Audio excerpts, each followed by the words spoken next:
If you ever drove through the quiet streets of Newton, Massachusetts, you might pass by a modest white house with blue shutters and never think twice. But inside that house lived a woman holding together an entire world piece by piece, day by day.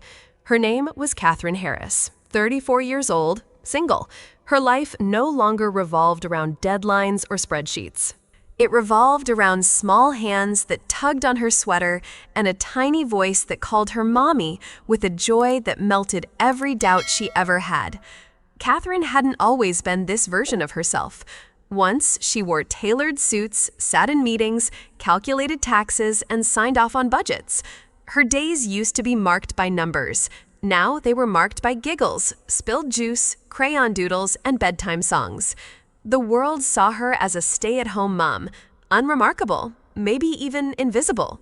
But the truth was, she was a fortress, a warrior in leggings and messy hair, fighting every day to raise her daughter with love, grace, and courage. Some nights, she'd lie awake staring at the ceiling, wondering if she'd made the right choices. Could she have climbed higher in her career? Should she have pushed harder, made more money, bought a bigger house? But every morning, when Emma tiptoed into the room with sleepy eyes and wrapped her arms around her neck, Catherine knew. She hadn't lost anything. She had gained everything that truly mattered. Because this wasn't just about motherhood. It was about choosing love over ego, connection over status.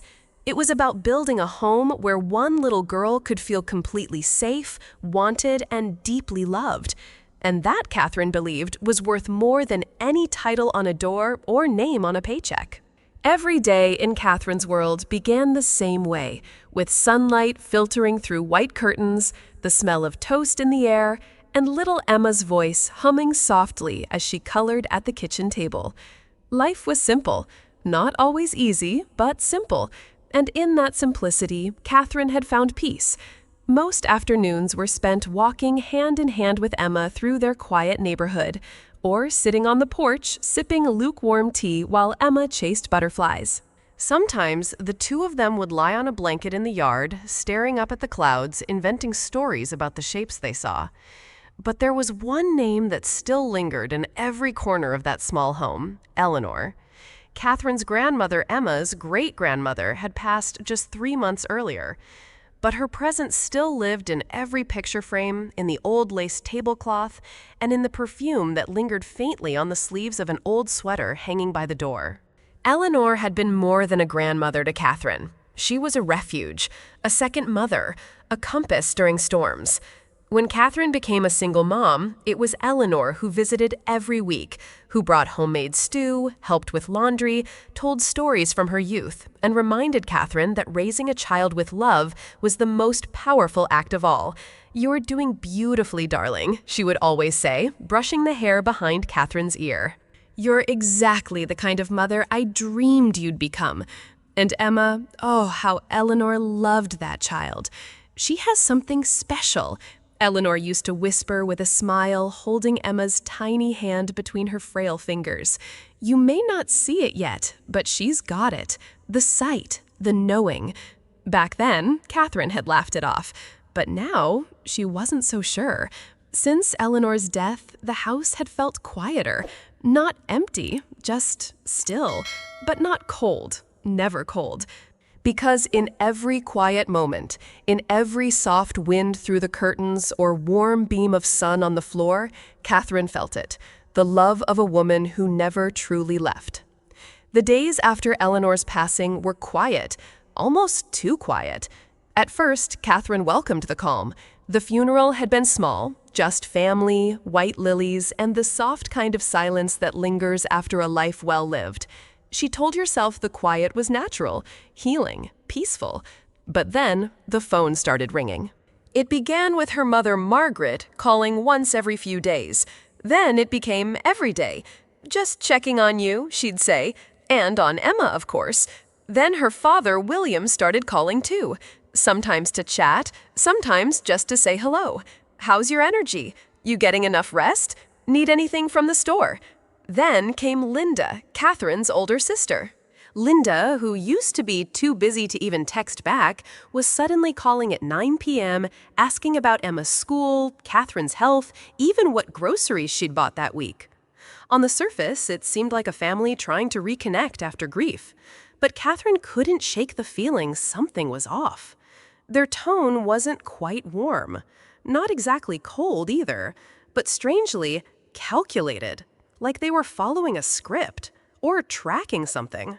Before Linda would vent about work, laugh about awkward dates, or complain about deadlines, now she asks things like, "Are you feeling okay these days? Do you ever feel overwhelmed being on your own? You'd tell me if anything ever felt wrong, wouldn't you?" Catherine smiled through the calls, thanked them for the concern, but as she hung up each time, a strange thought kept returning. Why now? It was a Tuesday morning when Catherine first felt it, a shift, barely noticeable. Like the moment when the sun slips behind a cloud and the light changes ever so slightly, but enough to make you look up. Emma was humming in the background, scribbling on construction paper at the kitchen table. The smell of coffee lingered. Dishes clinked softly in the sink. On the outside, everything was normal. But inside Catherine's chest, something moved, a quiet flutter, like a string had been tugged somewhere deep. The phone had rung again that morning, her mother. "Just checking in." "You should rest more, dear. You sound tired," Margaret had said. Catherine had smiled, politely brushed it off. But afterward, she found herself staring out the window, hand gripping her mug just a bit too tightly. Was she tired? Maybe. Or maybe she was just starting to notice what her body already knew. The calls, the questions, the sudden attention, they weren't comforting anymore. They were unsettling. And more than that, they felt rehearsed. The word precious had been used too many times lately. "You're our precious girl," her mother had said. "We just want to take care of our precious Catherine." Why now? Why that word? As the warm light poured through the kitchen window, bathing Emma's curls in gold, Catherine tried to shake it off. But in the pit of her stomach, something twisted. A whisper, a warning she couldn't explain. Nothing had happened yet, but somehow everything was already different. At exactly 3 p.m., the doorbell rang.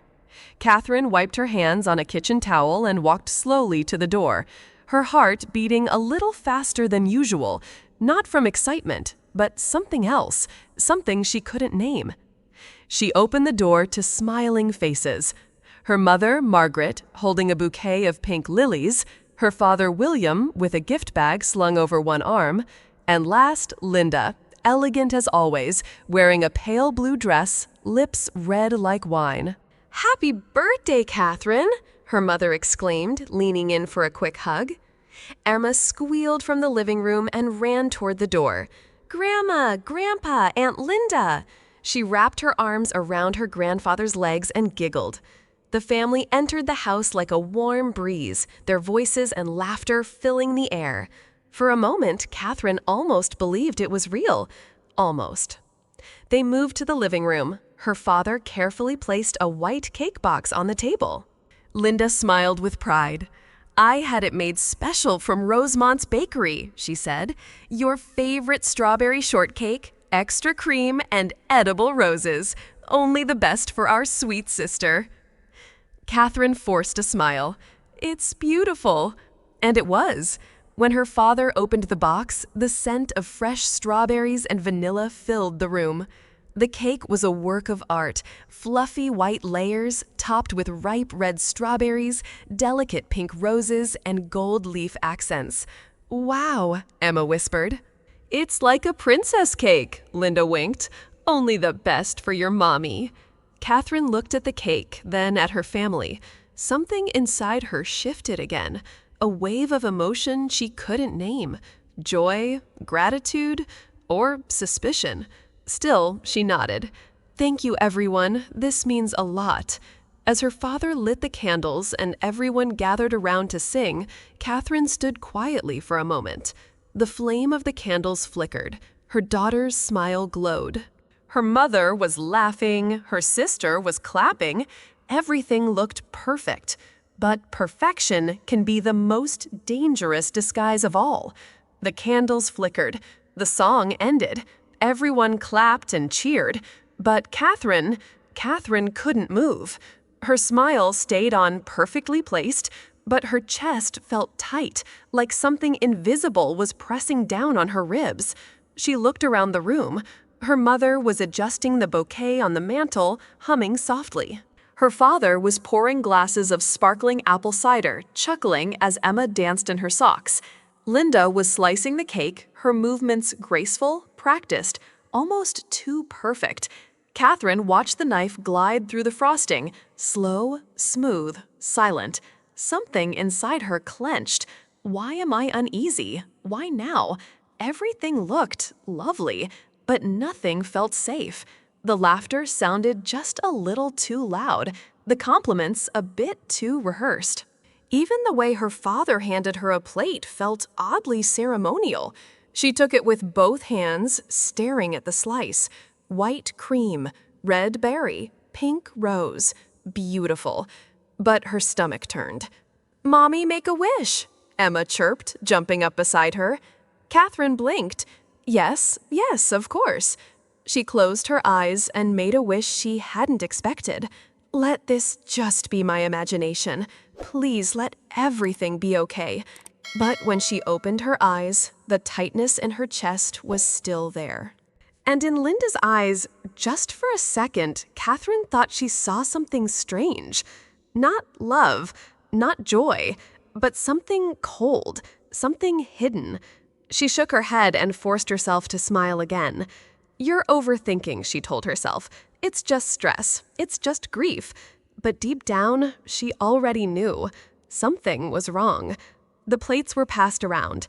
Catherine held hers in both hands. The cake slice looked perfect, white sponge, red strawberry glaze, a swirl of cream, and a single edible rose on top. She was about to lift her fork when she noticed something. Emma had gone completely still. The child who had been giggling seconds ago now sat frozen in her chair. Her eyes, wide, focused, were locked on Catherine's plate. "Emma," Catherine said softly. No response. Emma didn't blink. She didn't move. She just stared. Catherine followed her daughter's gaze down to the slice of cake in her own hands. "Is something wrong, sweetie?" And then Emma looked up at her mother slowly, like in a dream. Her voice was barely a whisper, just 4 words. "Mommy, don't eat it." The room didn't hear her. The others were talking, laughing. But for Catherine, the entire world seemed to stop. "What?" she whispered back, frozen. Emma leaned closer, eyes filled with something no 6-year-old should carry: fear. Certainty. "Don't eat that cake." Catherine's breath caught. The fork hovered in midair. Her fingers trembled. "Emma." The girl shook her head, then looked toward the family, at Linda, who was sipping cider, at Grandpa, who was laughing, then back at her mother. "Just don't." And then, in a swift motion only a child could make, Emma reached out, slid Catherine's plate away, and replaced it with her own. "Eat mine," she whispered. Catherine blinked again. "Emma, no, it's okay," the child said, soft but sure. Across the table, Linda raised an eyebrow. "Everything okay?"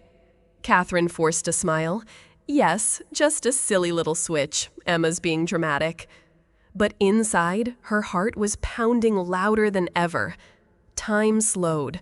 The room, once filled with chatter and laughter, seemed to hush just for Catherine. She watched as her daughter, barely 6 years old, reached across the table and changed everything. In one swift, silent move, Emma slid the plate of cake away from her mother and replaced it with her own. Forks clinked. The clock ticked. But Catherine heard none of it, only her breath, shallow and sharp, echoing in her ears. Emma looked up at her and whispered again, "Eat mine." Catherine's hand hovered over the plate. Her eyes flicked between the 2 slices, identical in appearance, yet now terrifyingly distinct. Across the table, Linda was smiling, holding her own fork, watching. Catherine Margaret's voice cut in. Is everything all right? Catherine snapped out of it, blinked, smiled. Yes, just a little birthday nervousness, she lied. She picked up her fork slowly. Every muscle in her body tensed. One bite, just one bite to be polite. She placed the fork into Emma's slice, the new one. It cut easily, cleanly. Cream and strawberry filling oozed gently down the sides. She brought the bite to her lips, and she ate it. Everyone applauded. Yay, Mommy! Emma clapped with the others, her face trying to smile, but her eyes never left Linda. Linda, who had just taken a bite of her own. And across from her, Catherine finally exhaled. One switch, one decision. And without knowing it, Emma had just saved her mother's life. It happened less than an hour later. They were in the living room, chatting, Emma playing with her new puzzle on the rug, Margaret pouring more cider, and Catherine sitting quietly, trying to push the unease away. Linda was mid-sentence, laughing, telling a story about a client from work, and then she froze. Her fingers dropped the fork. Her eyes widened. Her lips twitched once. Linda! Catherine's voice broke the air. Linda blinked rapidly. Her breathing hitched, and then she lurched forward. A terrible choking sound escaped her mouth. Her arms trembled. Her legs kicked once. Linda! Margaret screamed, leaping to her side. Foam, thick, white foam, began bubbling from Linda's lips. Her body stiffened, then convulsed violently. Call 911, William shouted, fumbling for his phone. Catherine jumped from the couch and grabbed Emma, shielding her eyes. It's okay, baby. I'm here, she whispered, trying to stay calm. But nothing could calm what was happening in front of them. Linda was seizing, her eyes rolled back, her chest rising and falling in spasms. The foam wouldn't stop. Her mouth gurgled like she was drowning on air. The room that had been filled with laughter an hour ago was now filled with screams, chaos, and panic. Margaret sobbed uncontrollably, holding Linda's shoulders. William's hands shook as he gave the address to the dispatcher. And Catherine stood frozen for a second, staring at the cake. Her slice? Emma's slice? Linda's slice? Something was wrong. Something was very, very wrong. Catherine couldn't move, not at first. She was crouched on the floor, one arm wrapped tightly around Emma, the other gripping the edge of the couch like a lifeline. It's okay, Mommy's here. I've got you. Her voice trembled. She wasn't sure who she was trying to convince, Emma or herself. Across the room, Margaret was sobbing, screaming Linda's name. William was shouting into the phone, "Yes, she's convulsing, foaming at the mouth. Please hurry, 24 Westfield Drive." Catherine's mind couldn't process what she was seeing. Her sister convulsing violently, the corners of her mouth stained white, her eyes rolling, her back arched unnaturally. "Mommy, what's happening?" Emma whispered. Catherine pulled her daughter in tighter, shielding her eyes, pressing her into her chest. "Shh, it's just a mistake. Maybe she's allergic to something." The words fell out broken and unreal. They didn't even sound like her. Her legs felt weak, her chest was pounding, her vision blurred. The whole world had shifted in seconds from birthday candles and hugs to emergency calls and seizures. "Why is she shaking like that?" Emma whispered again, her voice small like glass. Catherine had no answer. But inside her, beneath the panic, under the confusion, was something colder. A question she didn't want to think about. What if that had been me? Sirens pierced the air. Faint at first, then louder, closer. Red and blue lights danced across the window, and all Catherine could do was hold her daughter tighter and pray that the answers, whatever they were, wouldn't destroy everything. The sirens faded as the ambulance pulled away.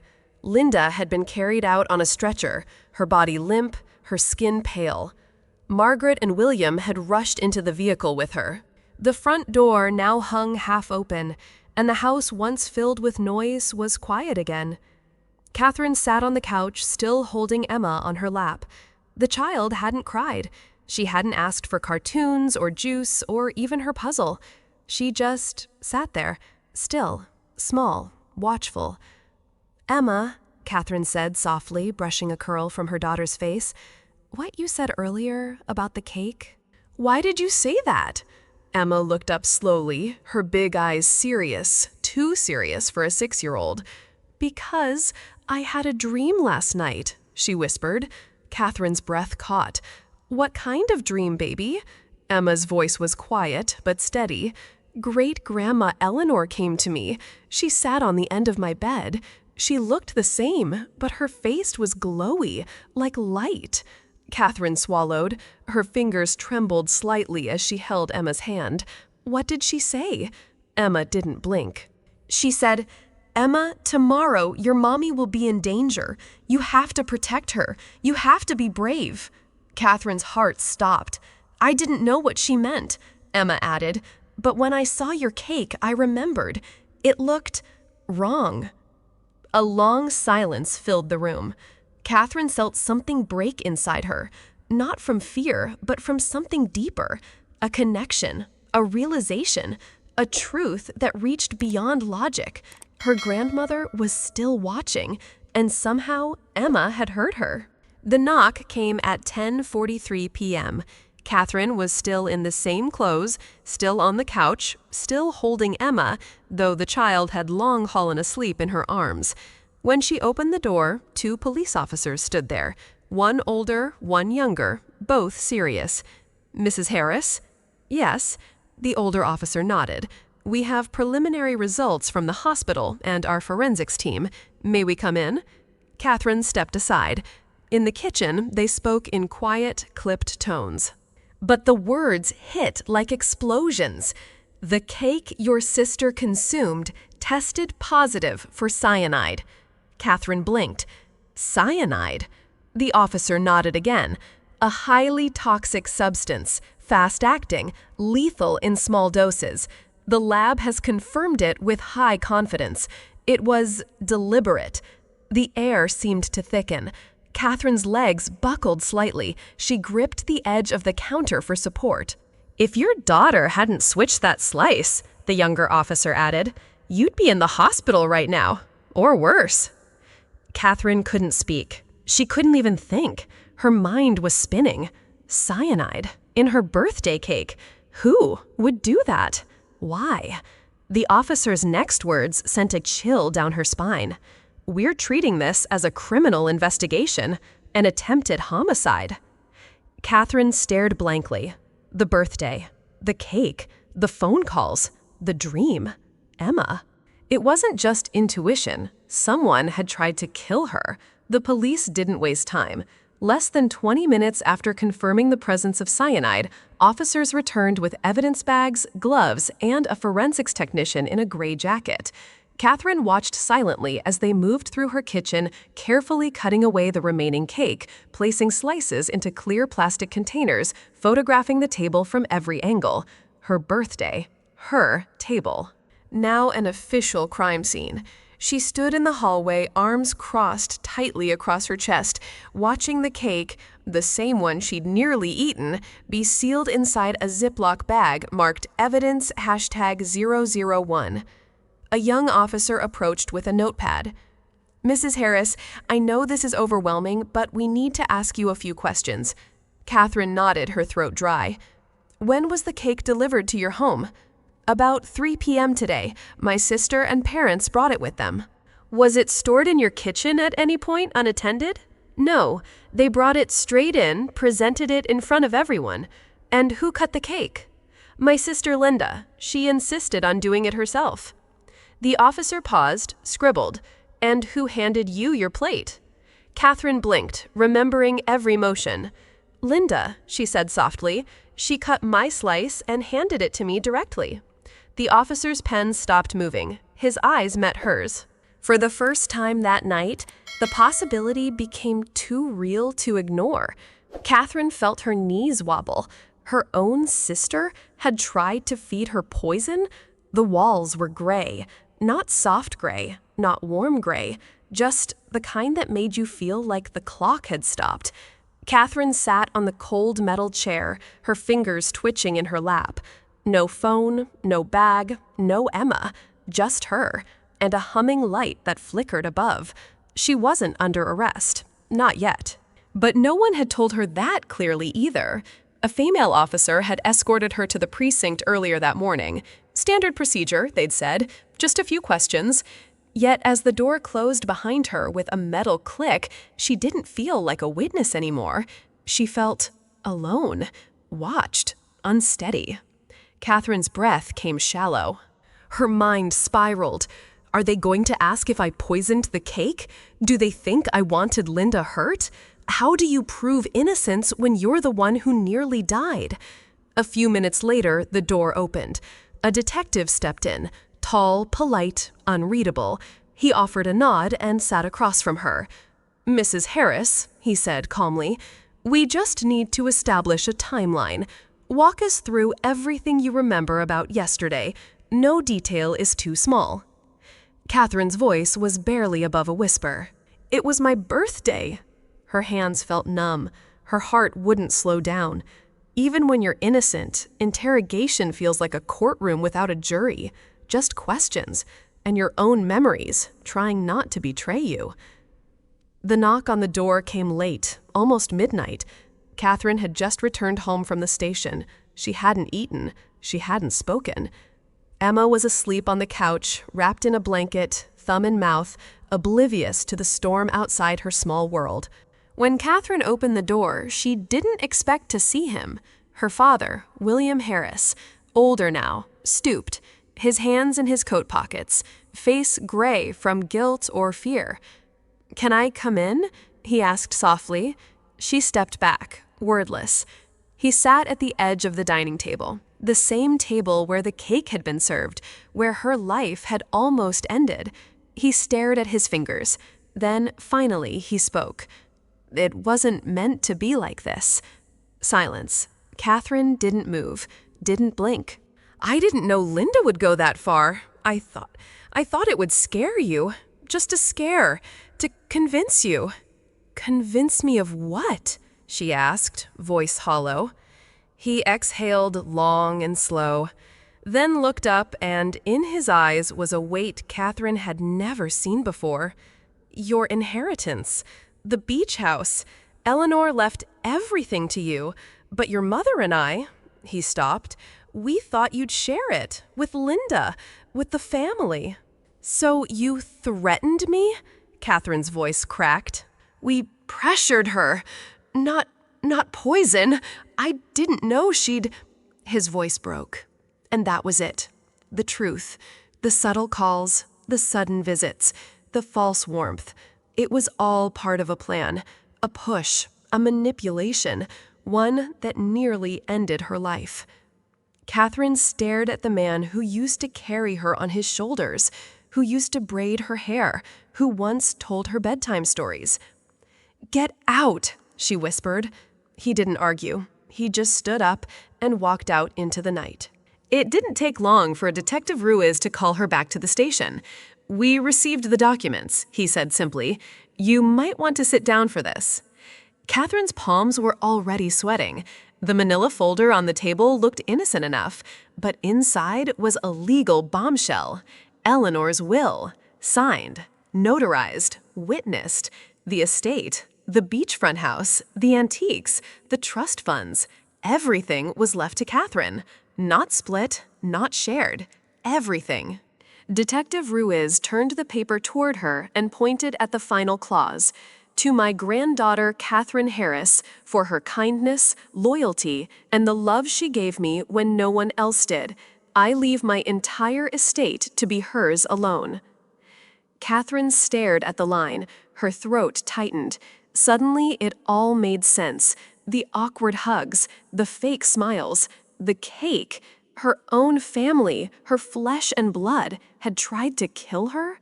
Over $2 million. And they would have gotten away with it if not for a 6-year-old girl who whispered, "Mom, don't eat it." The air in the lawyer's office was so thick, no one dared breathe too loudly. The family sat around the mahogany table. William, Linda's husband, pale and silent, and Catherine, shoulders back, hands folded, Emma sitting quietly by her side. The lawyer, Mr. Keating, cleared his throat and opened the envelope with steady hands. "This is the last will and testament of Eleanor Beatrice Harris," he began, his voice neutral but respectful. Pages rustled, every eye locked on his lips. The lawyer read calmly, carefully. Eleanor had left nothing to chance. Her jewelry, gone to a women's shelter. Her vintage car, donated to a veterans nonprofit. Her accounts, her properties, her beach house, her savings, all of it, every penny, to Catherine. And then came the final paragraph. Mr. Keating paused before reading it like it deserved its own breath. "To my granddaughter, Catherine Harris, the only person who visited me without being asked, the only one who held my hand when the nights got cold, the only one who didn't make me feel like a burden. Let this inheritance be a thank you and a shield. I may be gone, but I will still protect her." Dead silence. Catherine's hands trembled slightly, not from greed, but grief. Love returned. Recognition received too late, but still real. William lowered his eyes. Linda's husband stood up and left without a word. And for the first time since the birthday party, Catherine exhaled. The letter was folded in soft blue stationery, tucked inside a small ivory envelope. It was handed to Catherine after the will was read. The handwriting was familiar, steady, elegant. Eleanor's. She opened it with trembling hands. And then came the voice. Not aloud, but in her mind. Her grandmother's voice. Gentle, certain, undeniable. "My dearest Catherine, if you're reading this, I've already left this world, but I didn't want to leave without saying goodbye, not properly. You were my light, not because you visited me, but because you saw me. You looked into my eyes and never turned away. You asked about my day. You laughed at my stories. You brought Emma, oh, that sweet child, and let me be a grandmother again. When others saw wrinkles and burden, you saw me." Catherine, the world is rarely kind to gentle souls. But don't let that change you. You are the only one with a gentle heart. That's why you deserve everything I left you.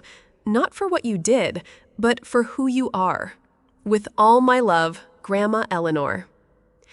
Catherine held the letter to her chest, eyes closed, breathing in the last trace of the woman who loved her, not because she had to, but because she chose to. Catherine sat on the edge of her grandmother's old armchair. The letter lay beside her. The will, now sealed. The room silent. Emma had gone to sleep, curled up with the old quilt Eleanor used to cover her legs. But Catherine, she didn't move, didn't blink. Until it came. A sound escaped her lips, not quite a sob, but not a breath either. And then she broke, shoulders trembling, hands pressed to her face, mouth opening to cry, but no sound came.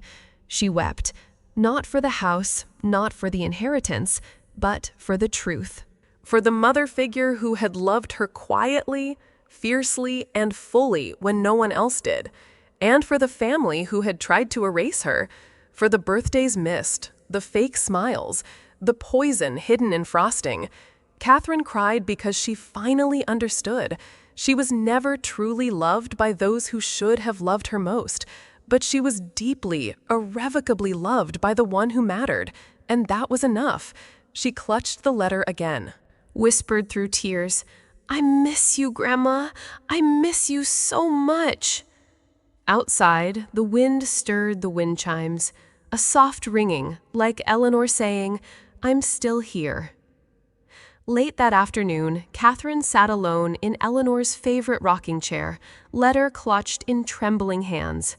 The words of her grandmother echoed in her mind, each sentence a beacon of love. And then came another envelope, handed to her by Detective Ruiz.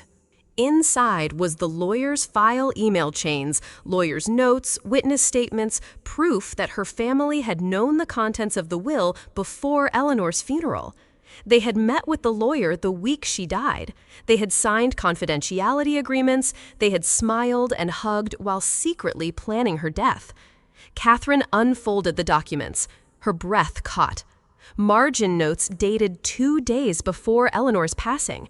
Her parents' signatures at the bottom of a draft will sharing proposal. Her sister's initials next to a line reading, "Discuss how to secure inheritance." The warmth of the late sun filtered through the window, bathing Catherine in gold, but inside her world had turned to ice. She remembered the calls, the questions, the precious smiles.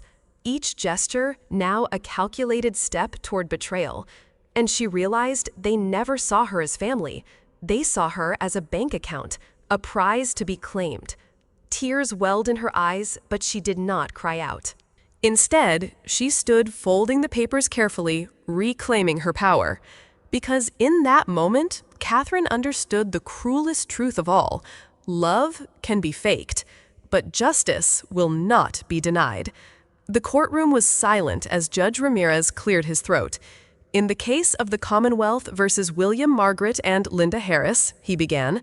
First, William Harris, the father who orchestrated the plot, was sentenced to 15 years in state prison for attempted murder and conspiracy.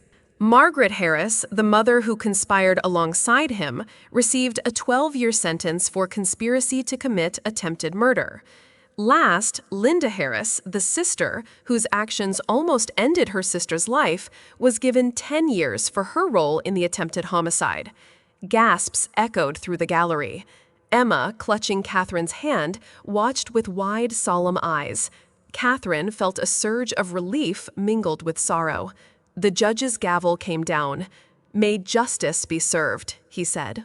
In that moment, the Harris family name was no longer tainted by love or legacy, but by the cold reality of their crimes. Within hours of the verdict, local and national news outlets exploded with headlines. Montgomery poison plot family betrayal shocks nation.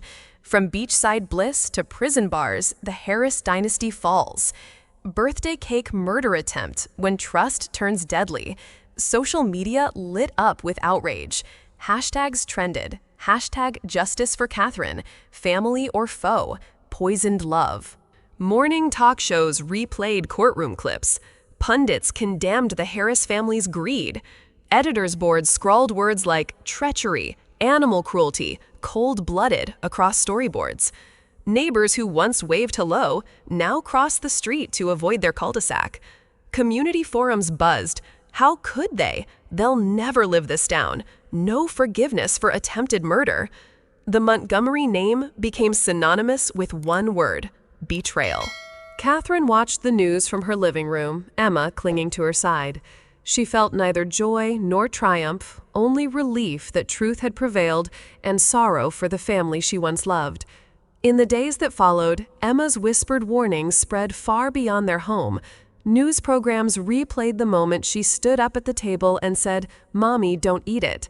Commentators hailed her as a child hero. 6-year-old intuition saves mother from deadly poison. When love speaks louder than logic. Social media shared emojis of hearts and shields. Fans created artwork of Emma with a small cape standing defiantly beside her mother. At school, Emma walked the halls with a new light in her eyes. Teachers praised her bravery in class. Classmates gathered around her, some wide-eyed, some offering quiet hugs. One morning, Catherine arrived to find a handmade banner in the schoolyard. "Thank you, Emma, our little guardian." Emma blushed, hiding behind her mother's leg, but her smile was proud and bright. That night, as Catherine tucked her into bed, she whispered, "Emma, you are my hero." Emma closed her eyes and said softly, "I just did what Grandma told me to. I protected my mommy." In that moment, every doubt vanished. A 6-year-old had shown the world that true strength often wears the smallest hands, and that love's intuition can be a shield stronger than any armor. The gavel had fallen. The verdict was final. In the weeks that followed, Catherine completed the legal processes. The beach house, the trust funds, every asset transferred to her name. She was now the rightful owner of a $2 million estate. Yet, when she stood before the same courtroom window, her reflection, a blend of relief and resolve, it wasn't wealth she saw shining back. It was her daughter's face. It was her grandmother's love. It was the promise of a life rebuilt on truth, integrity, and the unbreakable bond of family, defined not by blood, but by those who choose to love and protect you unconditionally. Catherine took a deep breath as the camera's slow zoom captured the clarity in her eyes. The music swelled quiet strings, a single trumpet note underscoring a justice not measured by dollars, but by the courage to stand for what's right. This was her new beginning. 6 months later, in a bright community center, bathed in morning light, Catherine stood at a podium marked Eleanor Care Foundation. Behind her, a banner read, "Honoring a Legacy of Compassion."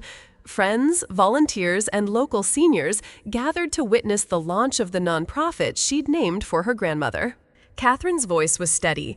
"My grandmother taught me that true dignity doesn't fade with age, nor does one's need for love and respect. The Eleanor Care Foundation exists to ensure that no elder ever feels abandoned or alone. We provide in-home visits, medical transportation, companionship, and most importantly, the knowledge that someone cares." She paused to look at Emma, who stood clutching a small bouquet of daisies. Emma's shy smile filled the room with warmth. "This foundation is more than a gift of money," Catherine continued. "It's a promise made by a granddaughter and carried on by a community to honor those who came before us and to give back with the same kindness that was shown to me." Applause swelled. Tears glistened on Catherine's cheeks. Outside volunteers greeted the first elder to sign up, Mrs. Patel, age 82, who'd spent too long in an empty house.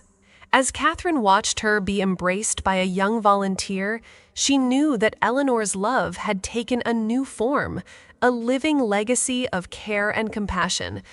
After Catherine's speech, volunteers guided a line of elders forward to receive welcome packages. At the end of the line stood Emma, holding a single daisy in her small hand. The first elder approached Mrs. Patel, her eyes bright despite years of loneliness.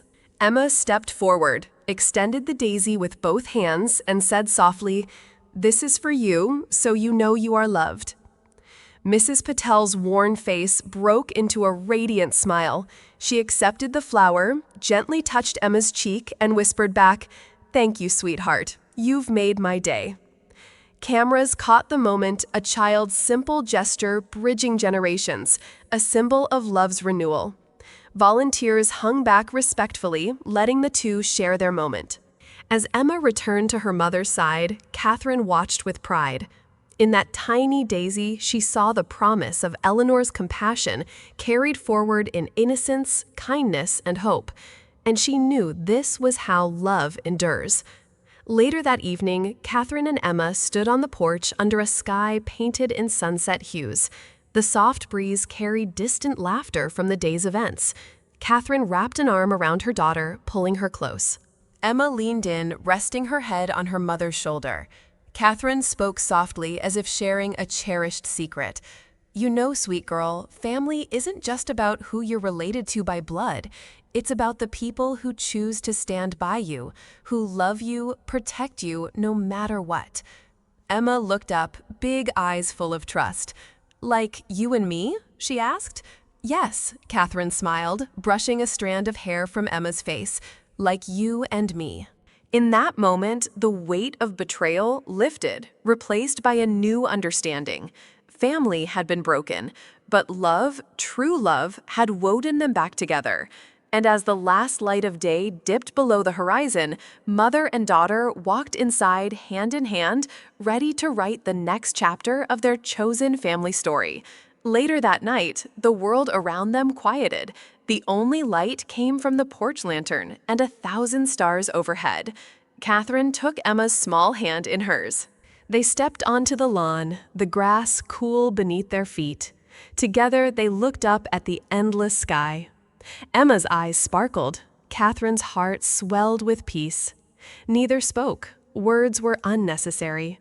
In the silence, they felt it, the gentle watch of Eleanor's love shining down like starlight. Emma whispered, "Do you think Grandma can see us?" Catherine smiled, squeezing her daughter's hand. "I know she is," she replied. And as they stood beneath the cosmos, mother and daughter shared a quiet promise to carry forward compassion, courage, and the enduring bond of chosen family. In that moment, under the vast twinkling sky, they found healing and growth and the confidence to embrace all the chapters yet to come. Trust the quiet voice within you and remember that true family is chosen through love and protection, not just blood ties. Learn to listen to your intuition, even when logic fails. Nurture and honor the people who show you genuine care. Cultivate empathy, courage, and integrity in every relationship so that your own actions become a force for protection and compassion. If this story moved you, join us through her eyes for more inspiring, heartwarming tales that remind us what really matters. Subscribe now and tap the bell so you never miss a story of love, courage, and the power of the human spirit.